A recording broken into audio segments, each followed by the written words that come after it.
hello, and welcome to tonight's edition of the Air Tribe Live. This month, we have been talking about the power of networking. And we've had some great discussions with Coach Valencia and Coach Tima. And tonight, we're going to continue our networking series, and we're going to talk a little bit about how to actually have the conversation, how to start a networking conversation. But let me ask you first and foremost, do you struggle with the right words, finding the right words at networking events? Do you find yourself, maybe stuck in a corner at a conference or at an event and you're really unsure of how to engage? Have you ever wished that you could master the art of working the room? What if I told you that there is a powerful system, a proven system that can make you one of the most influential people in every room?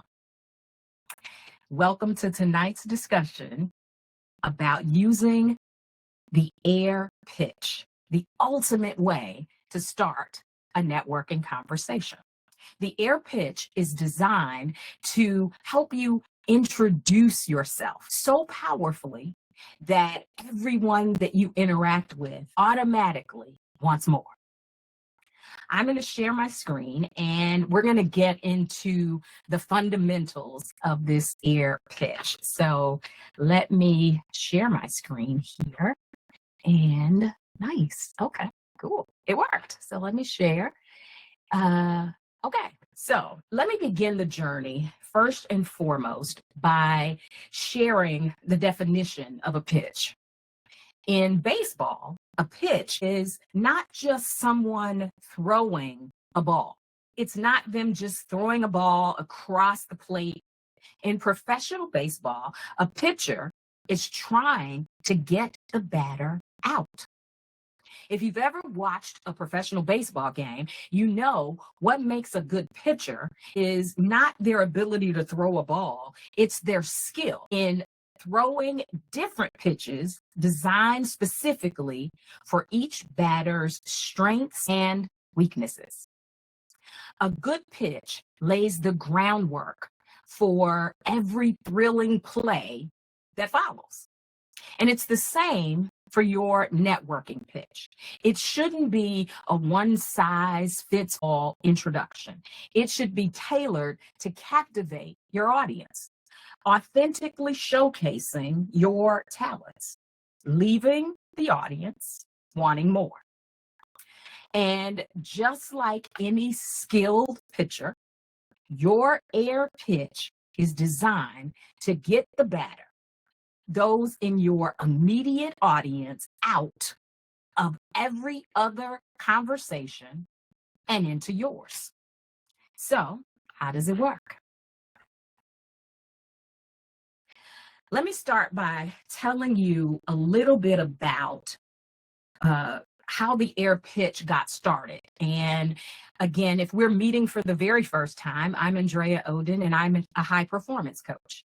I've spent the last 2 decades leading teams and coaching leaders. But I have to be honest with you, I have not always been the best at networking. Even though I pretty much talk for a living, I found it really hard to introduce myself and make small talk at networking events. I know we've all been taught the elevator pitch, that introduction that tells people who you are and what you do in less than 60 seconds. The elevator pitch really never worked for me. It felt really fake, and it was kind of like a bunch of people standing around telling you their name, their title, and the company they work for. And then nothing. After saying my name, my title, and the company that I work for, I had nothing. There was nothing else to say other than, what about you? Or tell me about you. And so I discovered a system that makes it easier. The air pitch is designed to introduce yourself to others in a way that makes them lean in and want to know more about you, to give you more to talk about. So, where it all began for me, I'd like to share two stories. Okay. And the first story is really about the system and why I know that it works. A few years ago, a friend invited me to an event. And my friend is a powerful businesswoman. And at the time, she was about 10 steps ahead of me. She invited me to this event that most authors, speakers, and coaches would kill to be invited to. And she invited me as her plus one. So I was excited about the event, but before the main event, there was a 90-minute networking event. I entered the room, greeted my friend, and we both went off to do some networking. A gentleman walked over to me and asked the dreaded question, "What do you do?" My answer was my air pitch. And my pitch says, in today's corporate landscape, female leaders often find themselves in the shadows, missing opportunities to shine. As a result of working with me, I empower these leaders to step out of the corporate shadows and onto leadership stages. I help leaders get seen, get known, and get paid. Who do you know that's ready to go from obscurity to the spotlight and get paid the salary they deserve? The man looked at me, he smiled, and then he turned and yelled to three other people and told them to come where we were. And he said, "Tell them what you just told me." And I did. Those three people started asking questions, and then they started to invite other people over to talk to me. In about 30 minutes, I had about 20 people standing around me, and other people thought that I was the keynote speaker for the event. At the end of the event, the actual keynote speaker had his assistant come find me. He wanted to meet the woman who had captured everyone's attention. The keynote speaker and I spent a few minutes talking. He gave me his contact information, and we continued the conversation. To make a long story short, the keynote speaker became my mentor for the next 12 months. Most people pay him upwards of $20,000 for his coaching, and I got it for free. Now, let me say this. It's not about me, right? I'm no different than anybody else. It's really about how I presented myself that day, and that's what I want to share with you. So let's look at the old elevator pitch first. The old elevator pitch is really about introducing yourself in a way that tells what you do, where you work. So here's a typical elevator pitch. "Hi, my name's Alex, and I'm an HR director at Fantastic Media. I oversee the hiring process, managing employee relations, and ensure compliance with labor laws and regulations." That's the typical pitch, right? But what happens next after Alex says that? What happens?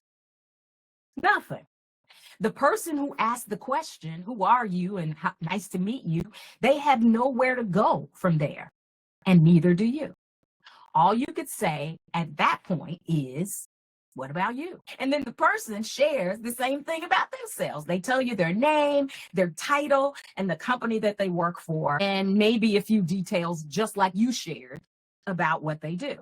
And then after that, you're both standing there trying to figure out whether to talk about the weather, the decorations in the room, the food, or something else to fill space. But when you practice and learn to execute the air pitch, things get interesting. So let's unpack the air pitch and see the difference between the old elevator pitch and the new air pitch. So the air pitch has three components. The three components are authenticity, pain relief, and emotion. Authenticity empowers you to forge a genuine connection because it's about you. right? It's about your true self, not your titles, not the company you work for, just you. Right. It's about your passion and your uniqueness, creating space for an impactful interaction that resonates really deeply. The next component is pain relief. In commercials that we see on TV, a good product does one of two things. It either relieves pain or it produces pleasure. And it's the same for you. As a leader, your job is to solve a problem. Your job is to relieve someone else's pain. The air pitch is your chance to invite the listener into your journey, making you the hero that they've been waiting to meet. And then there's emotion. Emotion hits the heart, weaving your personal narrative into a memorable introduction that leaves the listener not only with a choice, but yearning to know more. The air pitch has four principles. Okay? The four guiding principles make up those three components. The four principles that you must convey are, first and foremost, what problem do you solve? You have to know what problem you solve for your colleagues, for your business partners, for your customers. This is not about the tasks or activities that you perform. Rather, it's about both tangible or intangible benefits that someone gets when they work with you. So it's about the benefit that others get when they work with you. Once you know the problem that you solve, you're going to do three things. You're going to start creating your air pitch by first sharing the results that you produce. Instead of focusing on the process or tasks that you do or your job description, instead, you're going to spotlight the end result, the value. That is your unique value proposition. It's what you do best. The next part is a bold request. And this is the most integral part of your air pitch. It's a bold request. Well crafted, a bold request is not a command, but rather it is a gentle suggestion, a cordial invitation for further engagement. And finally, your air pitch does something spectacular. It extends an invitation to your listener, leaving them with a choice on whether to further engage with you. This approach is not about pushing your agenda, but it's about igniting curiosity and creating an opportunity for a deeper conversation. So let's break down the air pitch using an outline for a high performance coach, right? We start by getting clear on the problem that you solve. Again, this is your value proposition. This is what you do best. Right? This is where you position yourself as the driving force, the expert. Right? In my air pitch, I stress that I help female leaders go from being hidden to being seen. Your unique value tells the problem that you and only you can solve. And you have to know this before you create your pitch. If you don't know what your value is, you're going to end up talking about your company and which is fine. I mean, for years, I worked for a Fortune 100 company. And what I learned at networking events is I could lead with that. But one of two things happen. I'm really talking about the company, and people, because it's a Fortune 100 company, people would say one of two things. Either they go, oh, and they engage with me based on that, or if they hated the company that I worked for, it totally shut down the conversation. But when I'm talking about me and my value that I add, it has nothing to do with the company. So get clear on the problem that you solve. And once you have that, your air pitch will start with highlighting your results. In the example of a high performance coach, you would focus on tangible outcomes of your coaching. You can highlight, how you've empowered past clients with your coaching, how past clients have gotten promoted, how they've been able to lead successful projects or improve team performance. The next thing you're going to do is you're going to make a bold request. And this is not, in your face sales. It's really a question that typically starts with something like, who do you know? Or do you know anyone? And what this does is it takes the pressure off of the person, and you're asking, who do they know? Who do you know that needs someone like me? And so the person can either say, yes, that's me, I need that. Or they can say, yeah, I do know a few people in my network. And they can also say no. And that's okay. Because even if they say no, they still remember you. You were still the most authentic, powerful person that they met tonight. So the bold request then leads to an invitation to connect further. The invitation to connect is so subtle, the listener will probably miss it. This is where they begin thinking instinctively, what's in it for them? What's in it for me? That based on what you just said. So let's break down my pitch. In today's corporate landscape, female leaders often find themselves in the shadows, missing opportunities to shine. As a result of working with me, I empower these leaders to step out of the corporate shadows and onto leadership stages. I help leaders get seen, get known, and get paid. Who do you know who's ready to go from obscurity to the spotlight and get paid the salary they deserve? So what problem do I solve? I empower female leaders to go from hidden to visible. My end results: leaders step out of the shadows of corporate America and onto leadership stages where they get paid for what they're worth. They get seen, get known, get paid. My bold request is, who do you know? Right? The choice that the listener has is an invitation to connect based on whether they want to connect with me personally or do they know someone. So we leave them with a choice. They can either say, yes, I would love to talk more about that. How do you do that?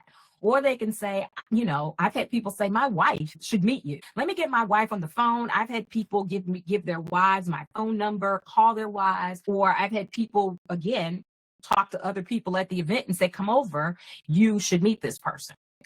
So that is the breakdown of a pitch.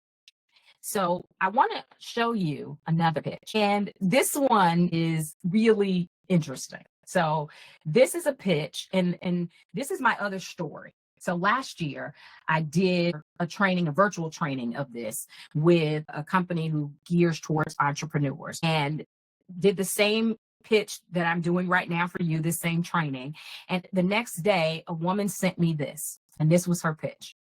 As a sophisticated and accomplished artist, my performances are a fusion of artistry, skill, and flexibility, designed to captivate and inspire my audience, making them forget all the troubles of the day. With a dedication to professionalism and elegance, I strive to connect with my audience on a personal level, leaving them motivated and entertained.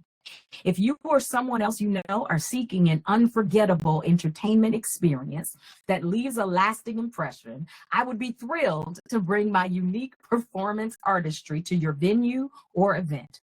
Who do you know that's looking to elevate their entertainment offering with an exceptional and empowering performance?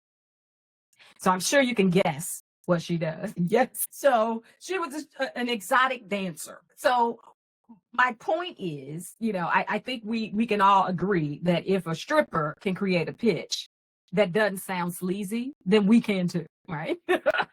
So, and strippers apparently network. I didn't know. Who could go figure? But, that's the joy of this pitch, right? Once you learn it and you start to make it your own. Now, I'm not sure, what she did with it after this, but I thought it was interesting. And I actually, asked her if I could use it going forward. And she said yes. So I haven't been able to use it in corporate America, but I think I could use it here. And I was really excited to kind of show it to you and show you that stripper has a pitch.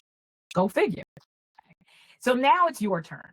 Now it's your turn to think about your own pitch and what you're going to say at your next networking event. So here are the rules. So your homework today is, and I'm going to open it up for questions in a couple minutes. I just wanted to kind of get through everything and then we can kind of have some dialogue back and forth. But the rules to the pitch are this. In your pitch, you cannot say your official title. If you are a supervisor, manager, director, you cannot say that. You can't say anything from your job description, the one that your company gave you. You can't say the name of your company. It has to be clear and concise. The value, not the process. You have to somehow show what's in it for them, with them. Your air pitch must be less than 45 seconds. I know the elevator pitch says 60 seconds, but this you have to do in 45 seconds or less. And the reason is because you don't want to bore them. You want them to ask more questions. You want to invite them in. You don't want to say everything about you in 60 seconds. You want to say a little bit about yourself in 45 seconds and then have more conversation. Okay.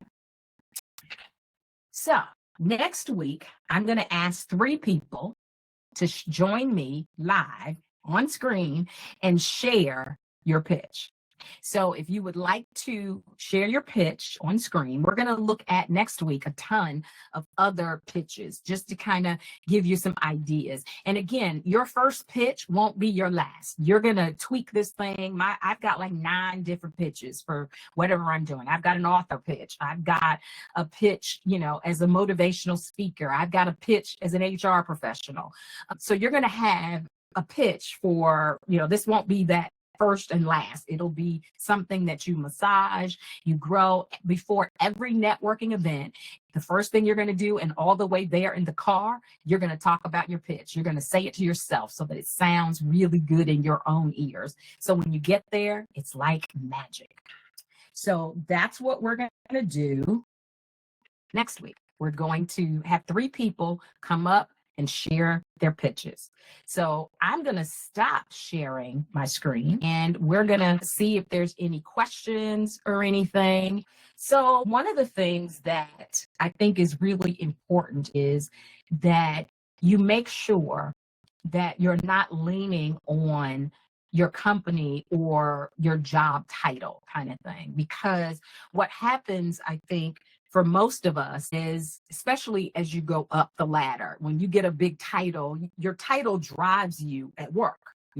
If you're a manager, any kind of leader, and you can walk in a room of your peers or people at your company, and when someone says, "Who are you and what do you do?"